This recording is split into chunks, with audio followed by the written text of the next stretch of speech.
आप सभी को नमस्कार, नमस्ते, प्रणाम। आप सुन रहे हैं किताबें और मैं।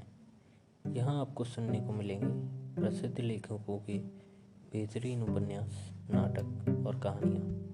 तो बने रहिए मेरे यानी लवेश कुमावत के साथ और सुनते रहिए किताबें और मैं।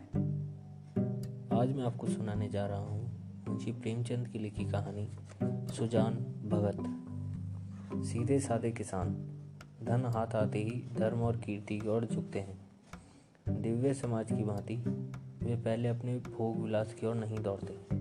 सुजान की खेती में कई साल से कंचन बरस रहा था। मेहनत तो गांव के सभी किसान करते थे, पर सुजान के चंद्रमा बली थे। ऊसर में भी धान छींट आता तो कुछ न कुछ पैदा हो जाता था। 3 वर्ष लगातार ऊख लगती गई। उधर गुड़ का भाव तेज था। कोई 2-2.5 हजार हाथ में आ गए। बस चित्त की वृत्ति धर्म की ओर झुक पड़ी। साधु संतों का आदर सत्कार होने लगा।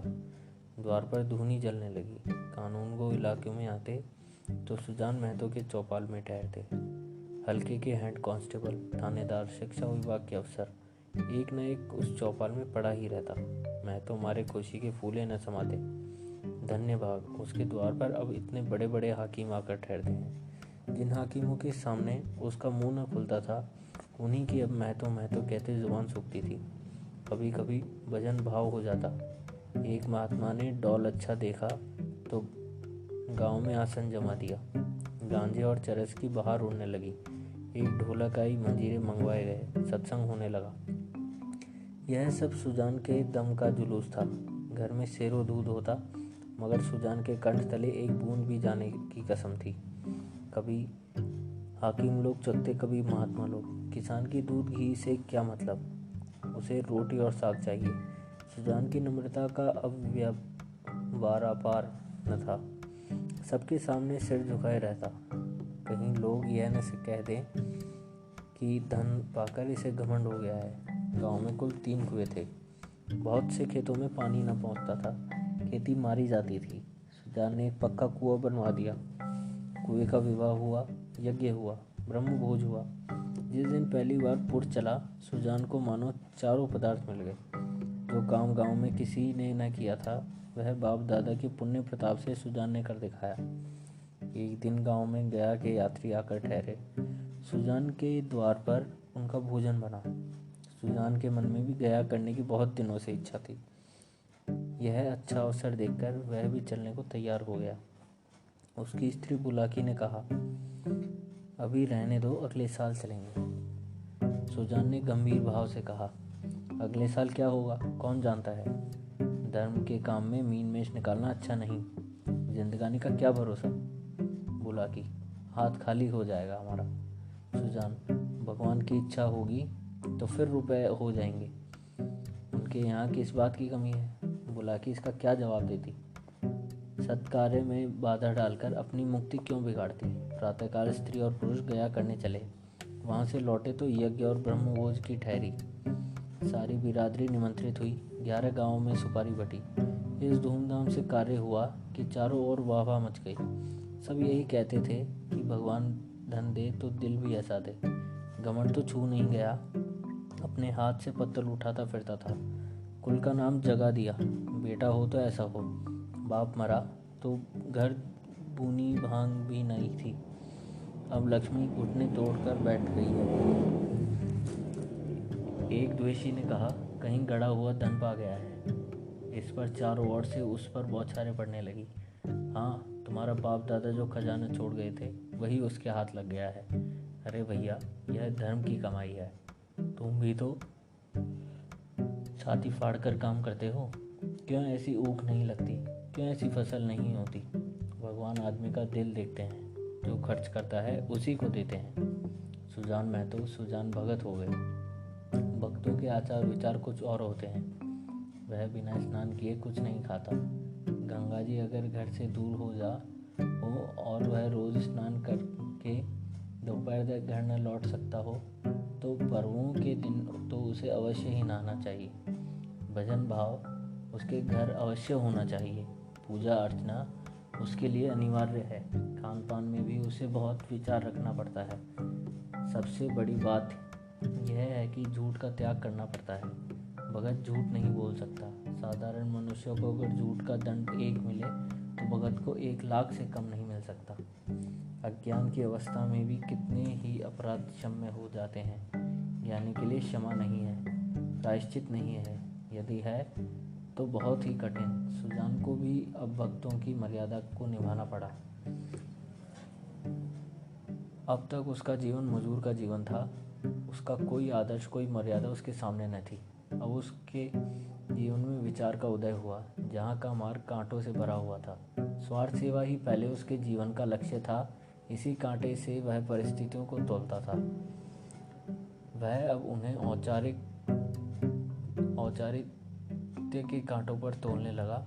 यूं कहो कि जड़ जगत से निकलकर उसने चेतना जगत में प्रवेश किया। उसने कुछ लेन देन करना शुरू किया था, पर अब उसे ब्याज लेते हुए आत्मग्लानि सी होती थी। यहाँ तक कि गऊओं को दुहाते समय उसे बछड़ों का ध्यान बना रहता था, कहीं बछड़ा भूखा न रह जाए, नहीं तो उसका रोया दुखी होगा। वह गांव का मुखिया था। कितने ही मुकदमों में उसने शहादत बनवाई थी। कितनों को डांट देकर मामले को रफा दफा कर दिया था। अब इन व्यापार से घृणा होती थी। झूठ और प्रपंच से कोसों दूर भागता था।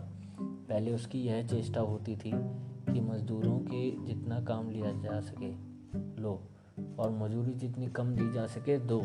पर उसे अब मजदूरों के काम मजूरी की अधिक चिंता रहती थी। कहीं बेचारे मजदूर का रोया न दुखी हो जाए। उसके दोनों जवान बेटे बात बात में उस पर फप्तियाँ कसते। यहाँ तक कि बुलाकी भी अब उसे कोरा भगत समझने लगी थी, जिसे घर के भले बुरे से कोई प्रयोजन न था। चेतन भगत में आकर सुजान भगत कोरे भगत रह गए। सुजान के हाथों से धीरे धीरे अधिकार छीने जाने लगे। किस खेत में क्या बोना है, किसको क्या देना है, किसे क्या लेना है, किस भाव का किस चीज़ बिकेगी, ऐसी ऐसी महत्वपूर्ण बातों में भी भगत जी की सलाह न ली जाती थी। भगत के पास कोई जाने ही नहीं पाता। दोनों लड़के यहाँ स्वयं बुलाकी दूर ही से मामला तय कर लिया करती। गांव भर में से सुजान का मान सम्मान बढ़ता था, अपने घर में घटता था। लड़के उसका सत्कार अब बहुत करते। हाथ से चारपाई उठाते देख लपक कर खुद उठा लाते। चिलम न भरने देते, यहाँ तक कि उसकी धोती छाड़ने के लिए भी आग्रह करते थे। मगर अधिकार उसके हाथ में न था। वह अब घर का स्वामी नहीं, मंदिर का देवता था। एक दिन बुलाकी ओखली में दाल छाँट रही थी। एक भिखमंगा द्वार पर आकर चिल्लाने लगा। बुलाकी ने सोचा, दाल छाँट लूँ तो इसे कुछ दे दूँ। इतने में बड़ा लड़का भोला आकर बोला, अम्मा, एक महात्मा द्वार पर खड़े गला फाड़ रहे हैं, कुछ दे दो, नहीं तो उनका रोया दुखी हो जाएगा। बुलाकी ने अपेक्षा के भाव से कहा, भगत के पाँव में क्या मेहंदी लगी है? क्यों कुछ ले जाकर नहीं देते? क्या मेरे 4 हाथ हैं? किस किस का रोया सुखी करूं? दिन भर तो तांता लगा रहता है। बोला, चौपाट करने पर लगे हुए हैं, और क्या? अभी महंगे आया था। हिसाब से 7 मन हुए, तोला तो 6.25 मन ही निकले। मैंने कहा 10 सेर और ला, तो आप बैठे बैठे कहते हैं अब इतनी दूर कहाँ जाएगा? भरपाई लिख दो, नहीं तो इसका रोया दुखी होगा। मैंने भरपाई नहीं लिखी, 10 सेर बाकी लिख दी। बोला कि बहुत अच्छा किया तुमने, बकने दिया करो। 10-5 दफ़े मुंह की खा जाएंगे तो अपने आप ही बोलना छोड़ देंगे। बोला, दिन भर एक न खुचड़ निकालते रहते हैं। 100 दफ़े कह दिया कि तुम घर गृहस्थी के मामलों में न बोला करो, पर इनसे बिना बोले रहा ही नहीं जाता। बोला कि मैं जानती कि इनका यह हाल होगा तो गुरु मंत्र न लेने देती। बोला, भगत क्या हुए कि दीन दुनिया दोनों से गए, सारा दिन पूजा पाठ में ही उखड़ जाता है। गाय दुहाते हैं और भी कुछ हो सकता है करते हैं। भिक्षुक अभी तक खड़ा चिल्ला रहा था। सुजान ने जब घर में से किसी को कुछ लाते न देखा तो उठकर अंदर गया और कठोर स्वर में बोला, तुम लोगों को कुछ सुनाई नहीं देता कि द्वार पर कौन घंटे भर से खड़ा भीख मांग रहा है? अपना काम तो दिन भर करना ही है, एक क्षण भगवान का काम भी तो किया करो। बोला कि तुम तो भगवान का काम करने को बैठे ही हो, क्या घर भर भगवान ही का काम करेगा? सुजान, कहाँ आटा रखा है, लाओ मैं ही निकाल कर दे आऊँ, तुम रानी बनकर बैठो। बोला कि आटा मैंने मर मर कर पीसा है, अनाज दे दो। ऐसी मुड़चिरों के लिए पहर रात से उठकर चक्की नहीं चलाती हूँ। सुजान भंडार घर में गए और एक छोटी सी छपड़ी को जौ से भरे हुए निकले। जौ सेर भर से कम न था। सुजान ने जानबूझकर केवल बुलाकी और भोला को चिढ़ाने के लिए भिक्षा परंपरा का उल्लंघन किया था। तिस पर भी यह दिखाने के लिए कि छाबड़ी में बहुत से जौ है, बहुत ज़्यादा जौ नहीं है, वह उसे चुटकी से पकड़े हुए थे। चुटकी इतनी बोझ न संभाल सकती थी। हाथ कभी कांप रहा था। एक क्षण विलंब होने से छबड़ी के हाथ से छूटकर गिर पड़ने की संभावना थी, इसलिए वह जल्दी से बाहर निकल जाना चाहते थे। सहसा भोला ने छबड़ी उनके हाथ से छीन ली और त्योरिया बदल कर बोला, सेंध का माल नहीं है जो लुटाने चले हो। छाती फाड़ फाड़ कर काम करते हैं, तब दाना घर में आता है। सुजान ने खिसियाकर कहा, मैं भी तो बैठा नहीं रहता। भोला, भीख भीख की तरह ही दी जाती है, लुटाई नहीं जाती। हम तो एक बेला खाकर दिन काटते हैं कि पति पानी बना रहे और तुम्हें लुटाने की सूझी है। तुम्हें क्या मालूम कि घर में क्या हो रहा है? सुजान ने इसका कोई जवाब न दिया। बाहर आकर भिखारी से कह दिया, बाबा इस समय जाओ, किसी का हाथ खाली नहीं है। और पेड़ के नीचे बैठकर विचारों में मग्न हो गए। अपने ही घर में उसका यह है अनादर। अभी वह अपाहिज नहीं है, हाथ पांव थके नहीं है, घर का कुछ न कुछ काम करता ही रहता है, उस पर यह है अनादर। उसी ने यह घर बनाया, यह सारी विभूति उसी की श्रम का फल है, पर अब इस घर पर उसका कोई अधिकार नहीं रहा। वह द्वार का कुत्ता है, पड़ा रहे और घर वाले जो रूखा सूखा दें वह खाकर पेट भर लिया करे। ऐसे जीवन को धिक्कार है। सुजान ऐसे घर में नहीं रह सकता। संध्या हो गई थी। भोला का छोटा भाई शंकर नारियल भर कर लाया। सुजान ने नारियल दीवार से टिका कर रख दिए। धरे धरे तंबाकू जल गया। जरा देर में भोला ने द्वार पर चारपाई डाल दी। सुजान पेड़ के नीचे से न उठा। कुछ देर और गुजरी, भोजन तैयार हुआ। भोला बुलाने आया। सुजान ने कहा, भूख नहीं है। बहुत मनावत करने पर भी न उठा। तब बुलाकी ने आकर कहा, खाना खाने को क्यों नहीं चलते? जी तो अच्छा है। सुजान को सबसे अधिक क्रोध बुलाकी पर ही था। यह भी लड़कों का साथ है। यह बैठी देखती रही और भोला ने मेरे साथ से अनाज छीन लिया। इसके मुंह में इतना भी न निकला कि ले जाते हैं तो ले जाने दो। लड़कों को न मालूम हो कि मैंने कितने श्रम से यह गृहस्थी जोड़ी है, पर यह तो जानती है, दिन को दिन और रात को रात नहीं समझा। भादों की अंधेरी रात में मड़ैया लगा के जुआर की रखवाली करता था। जेठ बैसाख की दोपहरी में भी दम न लेता था। और अब मेरा घर पर इतना भी अधिकार नहीं है कि भीख तक न दे सकूं। माना कि भीख इतनी ही नहीं दी जाती, लेकिन इनको तो चुप रहना चाहिए था, चाहे मैं घर में आग ही क्यों न लगा दूं। कानून से भी तो मेरा कुछ होता है। मैं अपना हिस्सा नहीं खाता, दूसरों को खिला देता हूँ। इससे किसी को क्या बाप समझा। अब इस वक्त मनाने आई है, इसे मैंने फूल की झड़ी से भी नहीं छुआ। नहीं तो गांव में ऐसी कौन औरत है जिसने कसम की लातें न खाई हो, कभी कड़ी निगाह से तक नहीं देखा। रुपए पैसे लेना देना यह सब इसी के हाथों में रखा था। अब रुपए जमा कर लिए हैं तो मुझी से घमंड करती है। अब इससे बेटे प्यारे हैं, मैं तो निकट्टू, लुटाऊ, घर फेंकू, गूंगा हूँ, मेरी इसे क्या परवाह। तब लड़के न थे, तब बीमार पड़ी थी और मैं गोद में उठाकर वैद्य के घर ले गया था। आज इसके बेटे हैं और यह उनकी माँ है। मैं तो बाहर का आदमी हूँ, मुझसे घर से क्या ही मतलब है। बोला, मैं अब खा पीकर क्या करूँगा? हल जोतने से रहा, फावड़ा चलाने से रहा, मुझे खिलाकर दाने को क्यों खराब करेगी? रख दो, बेटे दूसरी बार खा लेंगे। बोला कि तुम भी ज़रा सी बात पर तिनक जाते हो। सच कहा है, बुढ़ापे में आदमी की बुद्धि मारी जाती है। भोला ने ही तो कहा था कि इतनी भीख मत ले जाओ यहाँ और कुछ।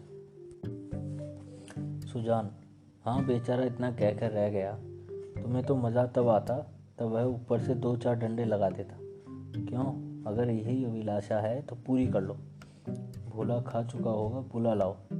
नहीं, भोला को क्यों बुलाती हो, तुम ही न जमा दो 2-4 हाथ। इतनी कसर है वह भी पूरी हो जाए। बुला की: हाँ और क्या, यही तो नारी का धर्म ही है। अपने भाग सराहो कि मुझ जैसी सीधी सादी औरत पाली। जिस बल चाहते हो बिठाते हो। ऐसी मुंह जोर होती तो तुम्हारे घर में एक भी निभाना होता। सुजान: हाँ भाई, वह तो मैं ही कर रहा हूँ कि तुम देवी थी और हो।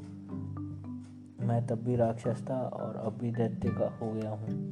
बेटे कमाऊ है, उनकी सी न कहोगी तो क्या मेरी सी कहोगी। मुझसे अब लेना देना क्या है। बुला की: तुम झगड़ा करने पर तुले बैठे हो और मैं झगड़ा बचाती हूँ कि 4 आदमी हंसेंगे। चलकर खाना खा लो सीधे से, नहीं तो मैं भी जाकर सो रहूँगी। सुजान: तुम भूखी क्यों सो रहोगी, तुम्हारे बेटों की तो कमाई है। हाँ, मैं बाहरी आदमी हूँ। बुला की: बेटे तुम्हारे भी तो हैं। सुजान: नहीं, मैं ऐसे बेटों का बाप आया किसी और बेटे के होंगे। मेरे बेटे होते तो क्या मेरी दुर्गति करते। बुला की: गालियाँ दोगे तो मैं भी कुछ कह बैठूंगी।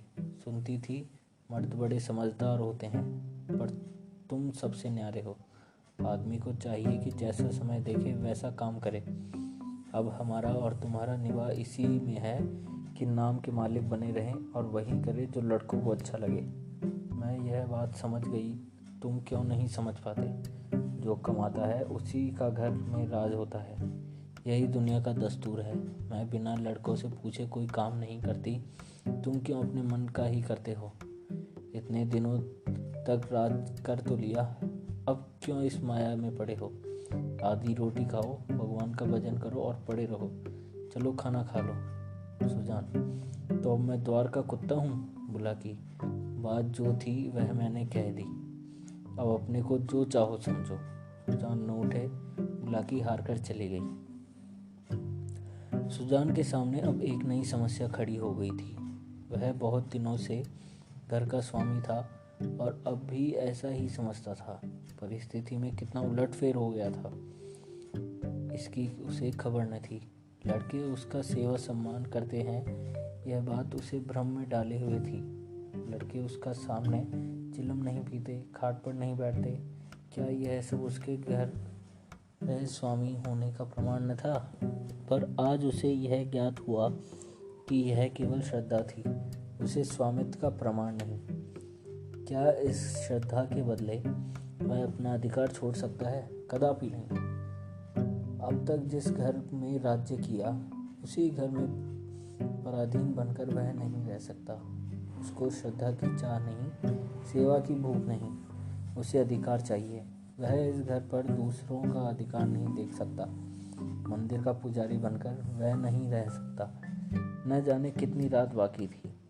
सुजान ने उठकर गंडासे से बैल का चारा काटना शुरू किया। सारा गांव सोता था, पर सुजान करवी काट रहे थे। इतना श्रम उन्होंने अपने जीवन में कभी न किया था।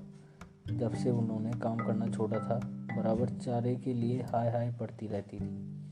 शंकर भी काटता था, भोला भी काटता था, पर चारा पूरा न पड़ता था।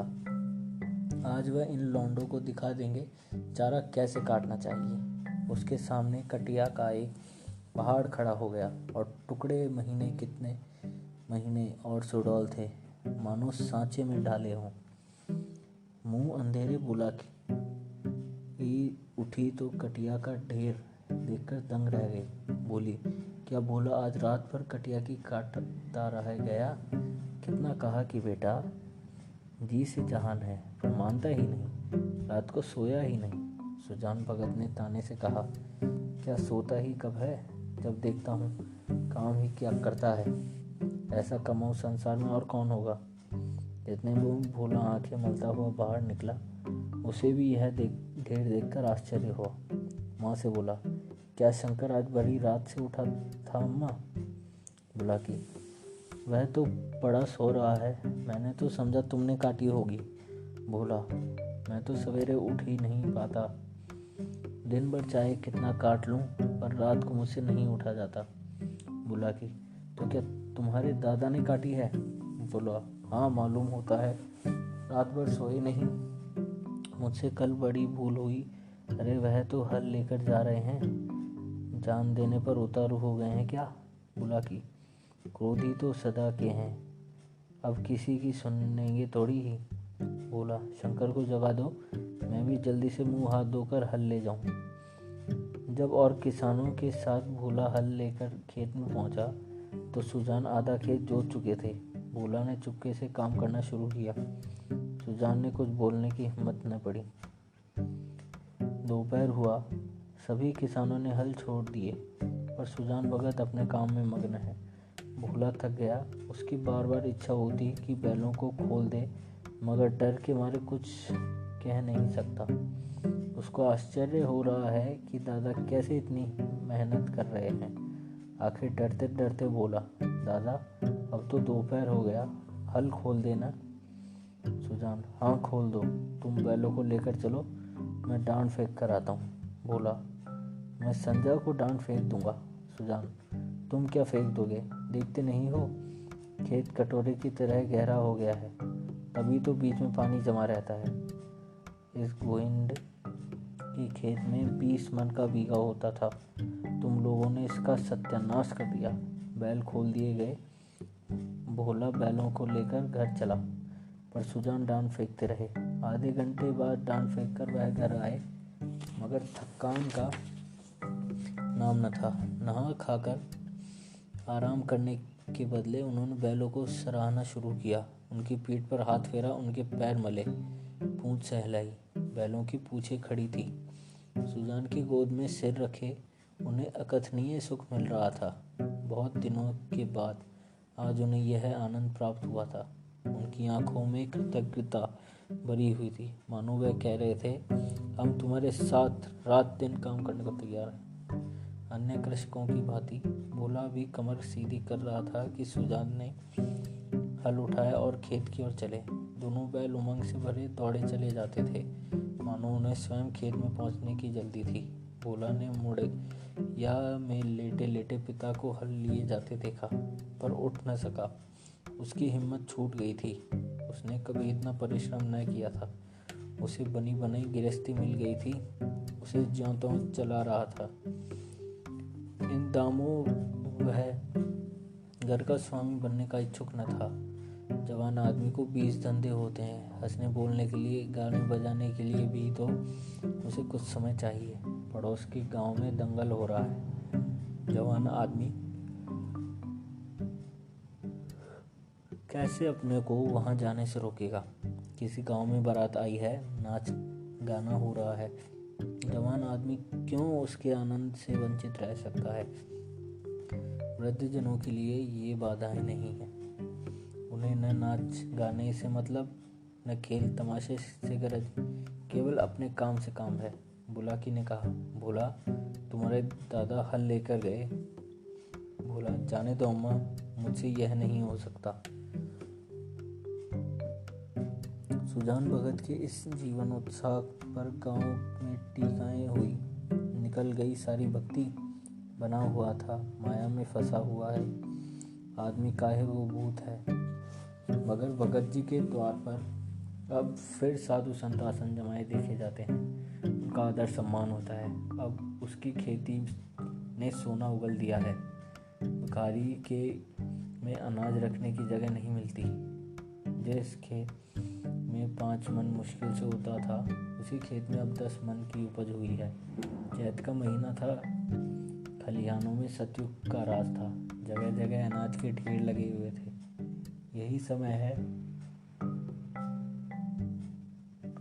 जब कृषक को भी थोड़ी देर के लिए अपना जीवन सफल मालूम होता है, जब गर्व से उसका हृदय उछलने लगता है। सुजान भगत टोकरों में अनाज भर भर कर देते थे और दोनों लड़के टोकरे लेकर घर में अनाज रखाते थे। कितने ही भांट और भिक्षुक भगत जी को घेरे हुए थे। उनमें कुछ भिक्षुक भी था जो 8 से 8 महीने पहले भगत के द्वार से निराश होकर लौट गया था। सहसा भगत ने उस भिक्षुक से पूछा, क्यों बाबा, आज कहाँ कहाँ चक्कर लगा आए? भिक्षुक, अभी तो कहीं नहीं गया भगत जी, पहले तुम्हारे ही पास आया हूँ। भगत, अच्छा, तुम्हारे सामने यह ढेर है, इसमें से जितना अनाज उठाकर ले जा सकते हो ले जाओ। भिक्षुक ने लुब्ध नेत्रों से ढेर को देखकर कहा, जितना अपने हाथ से उठाकर दे दोगे उतना ही लूँगा। भगत, नहीं, तुमसे जितना उठा सके उठा लो। भिक्षुक के पास एक चादर थी, उसने कोई 10 सेर अनाज उसमें भर लिया और उठाने लगा। संकोच के मारे और अधिक बढ़ने का उसे साहस न था। भगत उसके मन का भाव समझकर आश्वासन देते हुए बोला, बस इतना तो एक बच्चा भी उठा ले जाएगा। भिक्षुक ने बोला कि और संदिग्ध नेत्रों से देखकर कहा, मेरे लिए इतना ही बहुत है। भगत, नहीं, तुम सकुचाते हो, अभी और भरो। भिक्षुक ने एक पंसेरी अनाज भरा और फिर बोला कि और सख्त दृष्टि से देखने लगा। भगत, उसकी ओर क्या देखते हो? बाबा जी, मैं जो कहता हूँ वह करो, तुमसे जितना उठाया जा सके उठा लो। भिक्षुक डर रहा था कि कहीं उसने अनाज भर लिया और भोला ने गठरी न उठाने दी तो कितनी भद्द होगी और भिक्षुक को हंसने का अवसर मिल जाएगा। सब यही कहेंगे कि भिक्षुक कितना लोभी है, उसे और अनाज भरने की हिम्मत न पड़ी। तब सुजान भगत ने चादर लेकर उसमें अनाज भरा और गठरी बांधकर बोले, इसे उठा ले जाओ। भिक्षुक, बाबा, इतना तो मुझसे उठ न सकेगा। भगत, अरे इतना भी न उठ सकेगा, बहुत होगा तेरे मन भर, भला जोर तो लगाओ, देखूं उठा सकते हो या नहीं। भिक्षुक ने गठरी को आजमाया, भारी थी, जगह से हिली भी नहीं। बोला, भगत जी, यह मुझसे न उठ सकेगी। भगत, अच्छा बताओ किस गांव में रहते हो? भिक्षुक, बड़ी दूर है भगत जी, अमोला का नाम तो सुना होगा। भगत, अच्छा, आगे आगे चलो, मैं पहुंचा दूंगा। यह कहकर भगत ने जोर लगाकर गठरी उठाई और सिर पर रखकर भिक्षुक के पीछे हो लिए। देखने वाले भगत का यम पौरुष देखकर चकित हो गए। उन्हें क्या मालूम था कि भगत पर इस समय कौन सा नशा था। 8 महीने के अंदर अविरल परिश्रम का आज उन्हें यह फल मिला था। आज उन्होंने अपना खोया हुआ अधिकार फिर पाया था। वही तलवार जो केले को भी नहीं काट सकती थी, शान पर चढ़ाकर लोहे की काट देती है। मानव जीवन में लाग बड़े महत्व की वस्तु है। जिसमें लाग है वह बूढ़ा भी हो तो जवान है, जिसमें लाग नहीं, गैरत नहीं, वह जवान भी मृतक है। सुजान भगत में लाग थी और उसी ने उन्हें अमानुषीय बल प्रदान कर दिया था। चलते समय उन्होंने भोला की ओर सगवर नेत्रों से देखा और बोले, ये भाट और भिक्षुक खड़े हैं, कोई खाली हाथ न लौटने पाए। भोला ने सिर झुकाए खड़ा था, उसे कुछ बोलने का हौसला न हुआ। वृद्ध पिता ने उसे परास्त कर दिया था। तो ये थी आज की कहानी। आशा करता हूँ आपको यह कहानी अच्छी लगी होगी। तो ऐसी ही और कहानियों के लिए सुनते रहिए किताबें और मैं। तब तक के लिए धन्यवाद।